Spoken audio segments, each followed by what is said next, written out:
What's up, YouTube? It's your boy ET. Y'all know I'm back with another one. Yeah, I'm back with another one. Y'all know what to do. This YouTube. Since y'all first time on YouTube, y'all know what to do to support me. Let's get into the story. So, did our government send 12 humans to an alien planet to stay for over 10 years? Let me ask y'all again.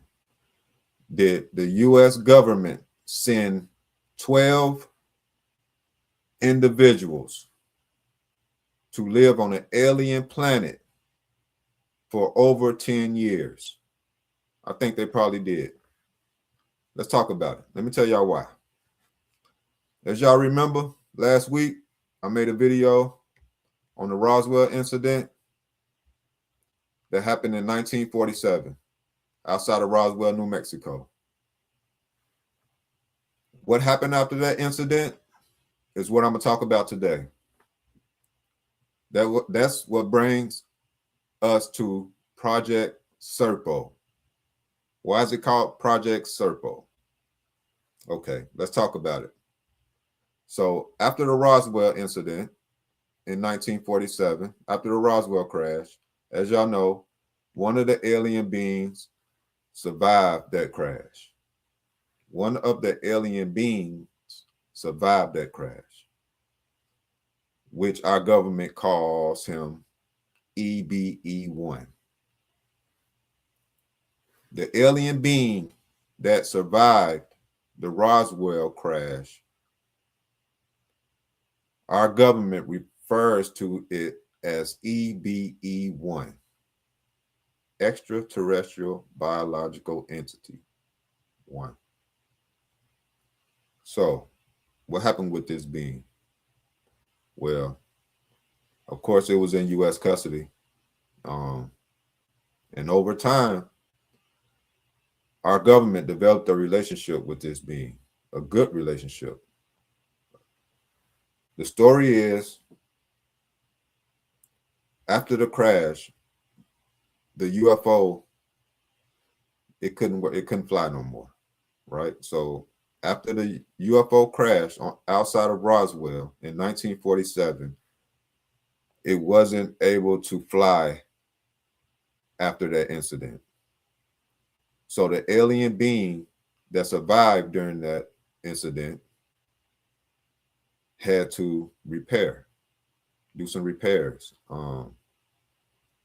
try to get a signal out to its home planet. So the United States government helped and assisted with this process.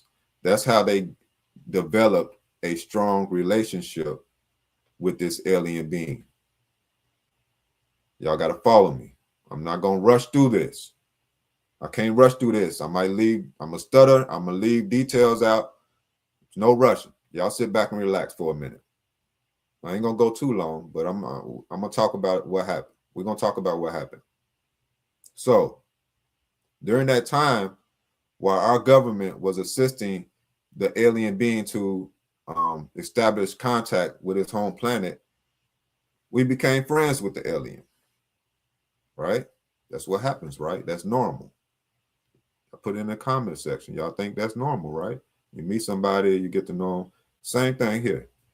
So they developed a strong relationship with this alien being. The alien being, they was able to communicate with this alien in some kind of way, you know. It was able to tell our government about their home planet and what it looked like and what they eat, you know, what they do for entertainment. What do their planet look like? You know, do it have trees? Do it have mountains? You know, what kind of fruit do it have? Food do it have? So the alien being is giving our government this information during this time. So they're establishing a close relationship during this time. So what happens after that? Well, the alien being goes back to its home planet. But before it goes back to its home planet, you know, they make sure that they're able to contact this civilization, this alien civilization over time, which is, in the Zeta Reticuli star system, not too far. Well, it is far, way, way too far for us to be traveling, but, we're able to keep a close relationship with this alien race because they able to come here still. So after developing that relationship with this alien race, they decide, hey, why don't y'all send a few humans here to learn and study our culture, the way we live, right? This is where Project Serpo comes in. Um, so the United States government say, hey, yes, we can send 12 individuals to you guys' planet, and we'll see for a long period of time. They didn't go for a few months and then come back, go and stay just for 2 or 3 years and then come back. This was for over 10 years. So that's a long time. So y'all might be asking, hey, who do they send? Who do they send to the planet? Who got to go? Right? So, of course, our government picked the 12 individuals that they was, gonna send to stay on this planet. I can give y'all some names. I don't know if these is legit. I ain't got no proof of this. I got proof of none of this. This is the story that is one of the stories that comes from, well, people ask what happened after Roswell. Did all the aliens die? No. One of them lived. What happened to him? Did he go home? Did he stay here? What happened? Did we kill him? And this is this story here is what happened after the Roswell incident. So our government sent 12 individuals to stay on this planet for over 10 years. They sent scientists, a scientist named Alan Casey. They sent sergeant, military people, Sergeant Frank Troop. He's supposed to be one of the people who went. They sent biologists, Dr. Norman Whitfield. They just send a whole bunch of people who specialize in they, of course, in they department. The best of the best. So only the best of the best military personnel, scientists, biologists, those type of people got to go to Serpo to stay on this planet for over 10 years, and they volunteered to go. They wanted to go. So what happened when they get to this planet? So let's talk about that for a minute. So after they established a time and a date to come and pick up the 12 individuals that's supposed to go live on this planet. So our military make sure that those 12 individuals have as many tons of material that they gonna need to survive. I'm talking about human material, human food, clothes, whatever it is that, drinks, whatever it is that they needed to survive on this planet, this alien planet, for 10 years. So y'all can imagine how much cargo is going to be needed for 12 humans to survive on an alien planet for over 10 years, right? So that's a lot of food, because they don't know if they can eat the food on of course, on the alien planet. What you gonna eat? What you gonna drink? You can even if the alien beings not harming you themselves, you still ain't got nothing to eat, drink. You can't. So you don't know if your body can't take that the food they have on their planet, right? So y'all let me know. So they take all the materials that they possibly can to this planet Serpo in the Zeta Reticuli star system and take off. They gone. So let's talk about what happened after they leave the planet. Well, during the journey, I think One person passed away during the journey. I think it was an accident. Um, Something happened and one passed away and didn't make it all the way to planet Serpo. Y'all let me in the comment section if y'all know something different. But I heard that one scientist did not make the journey all the way to planet Serpo, which took 9 months, by the way. So you might be asking, well, how long it take to get to the? So how did they able to come and, keep visiting Earth, and we able to get to know them, become friends with them, you know, because it only take 9 months for them to get from their planet to here with their technology, not with human technology, right? We can't get to Zeta Reticuli in those 9 months, you know. So this is what their technology, you know. Um, I asked, we had astronauts to go. We didn't just have science. They had astronauts. The best of the best. They went along.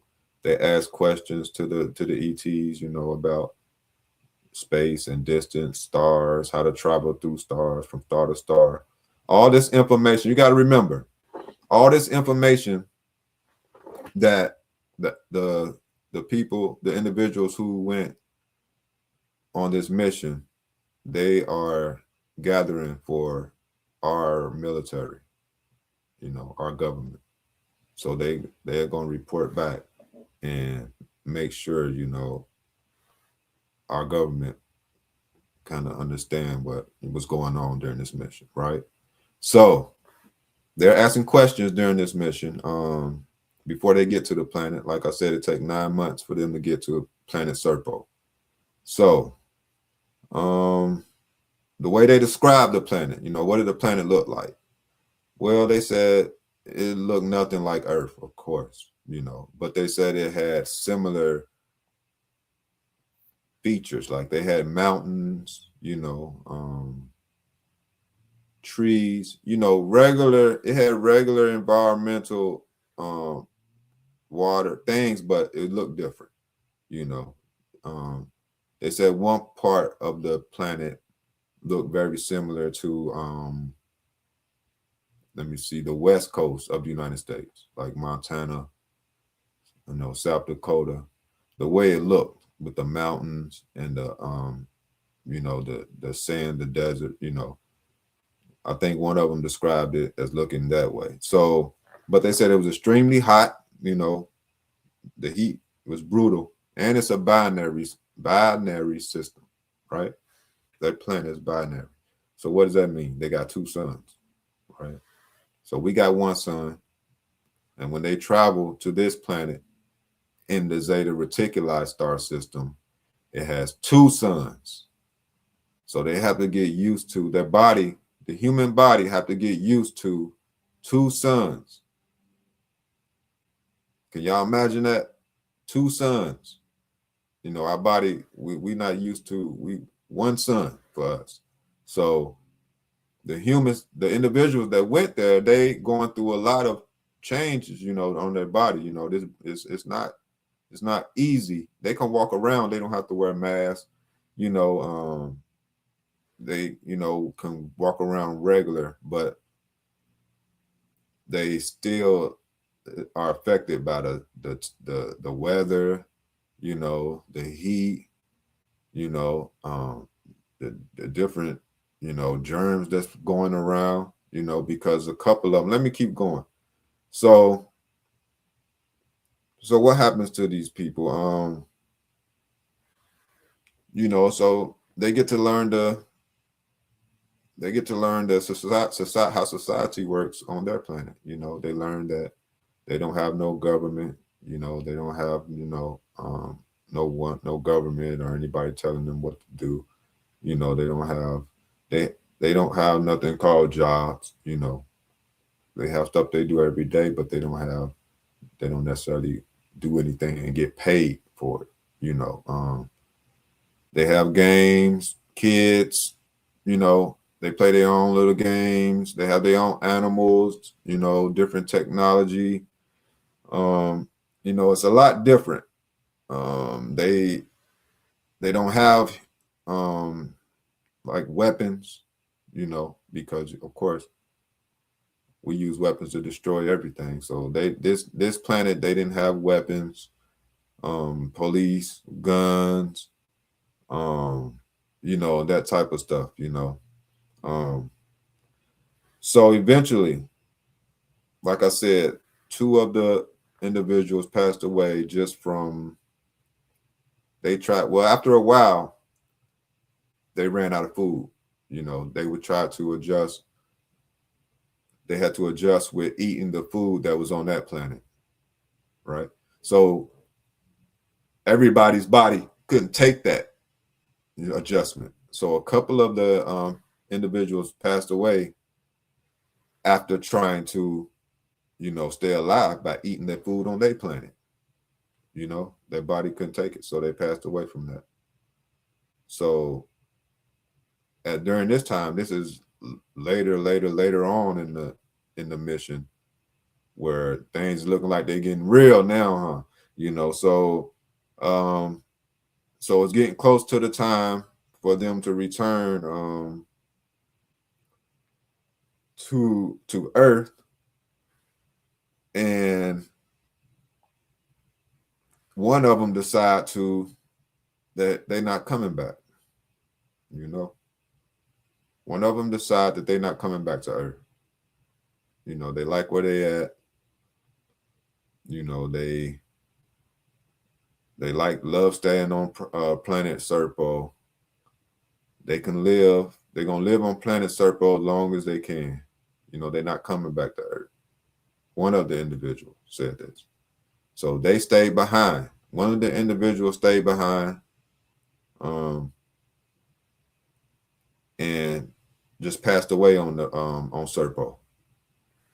So, but so the rest of the individuals, they came back.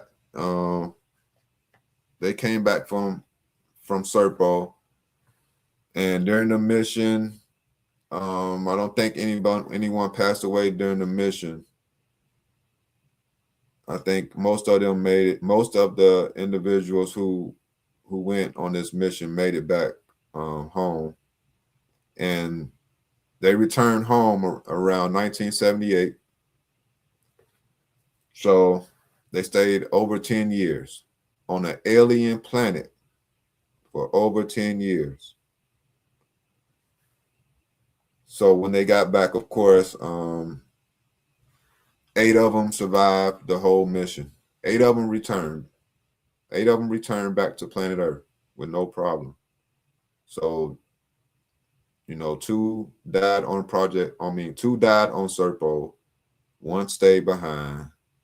1 died shortly after the return from Serpo. So not everybody made it all 10 years from this mission, but 8 returned home with no problems. So after they returned home, they was quarantined, studied, debriefed, all of that. They told them everything. They told the U.S. government everything they wanted to know about Serpo and the experience that they had. So how y'all feel about this story? This story emerged around in the early 2000s.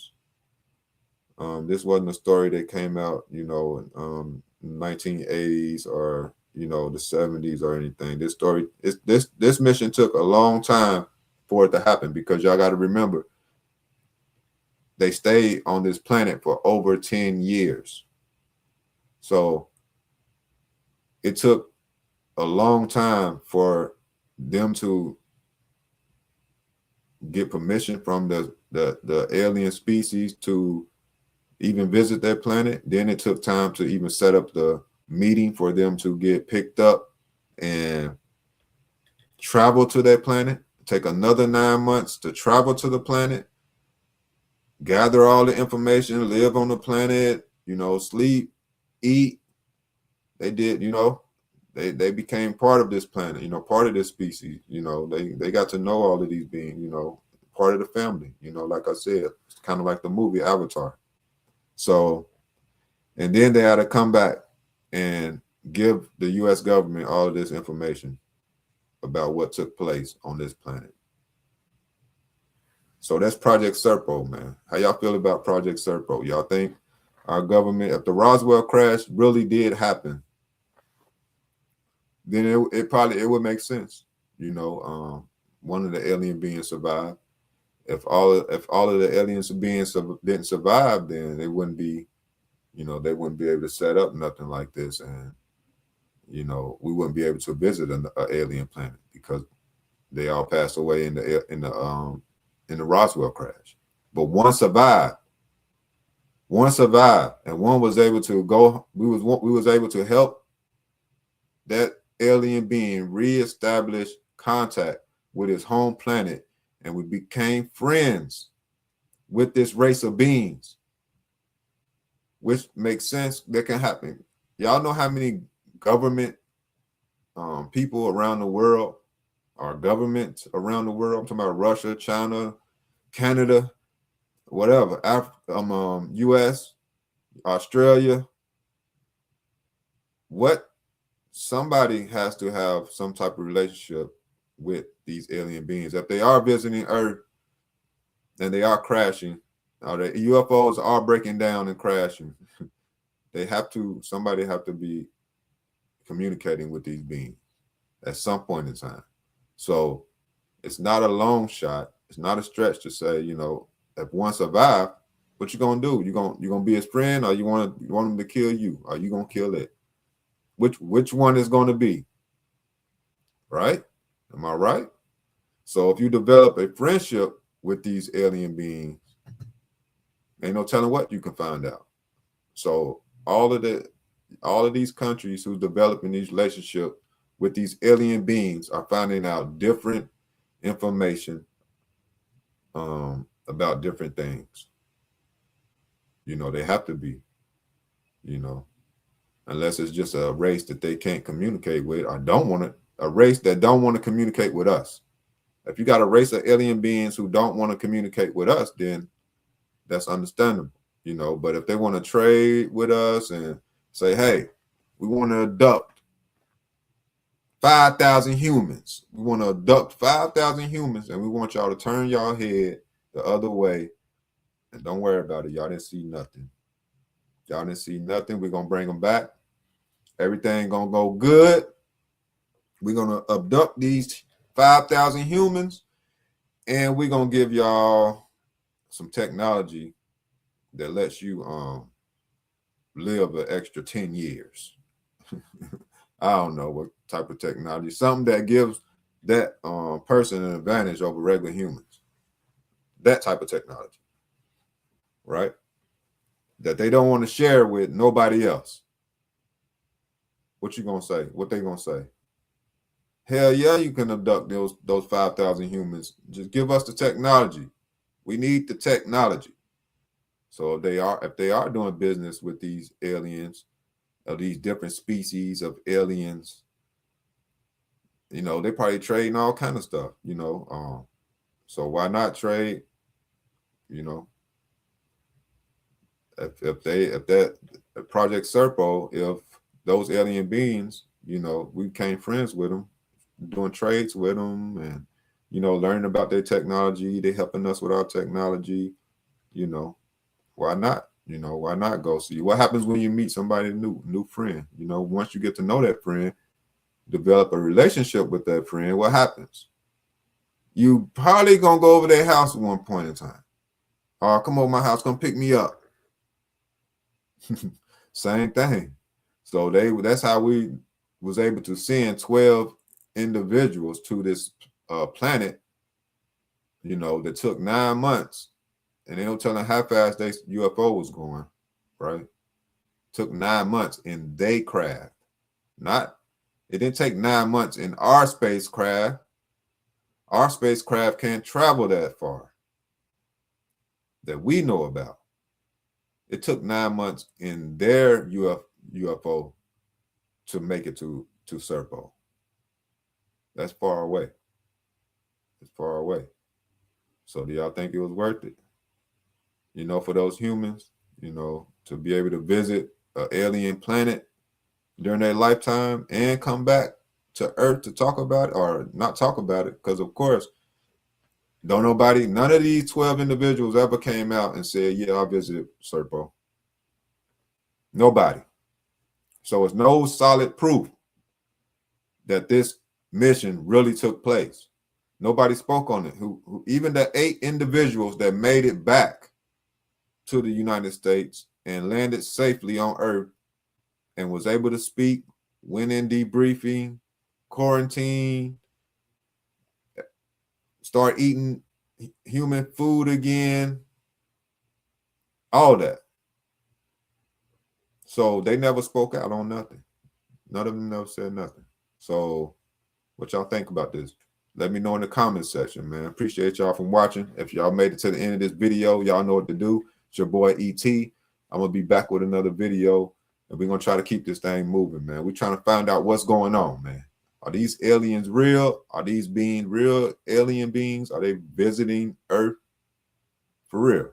Because all these UFOs in the sky, you know, this ain't no 30-minute video, 30-second video showing no fake UFO footage, man. We want to know if this is a real incident that happened. We know Roswell happened. We know Roswell was true because that's documented by the government. The government itself said something crashed at Roswell, so that's not a conspiracy. They literally said something crashed. We're not gonna say what it was. We don't even got to say what it was, but something crashed at Roswell, so we know that the incident happened. But stuff like this with Project Serpo, that's supposed to be, you know, supposed have came from what happened after Roswell. I don't know, because there's never been a surviving victim to really come out and say yes, to proof that this happened. So y'all let me know in the comment section. We could talk about it, man. Until next time, it's your boy E.T., man.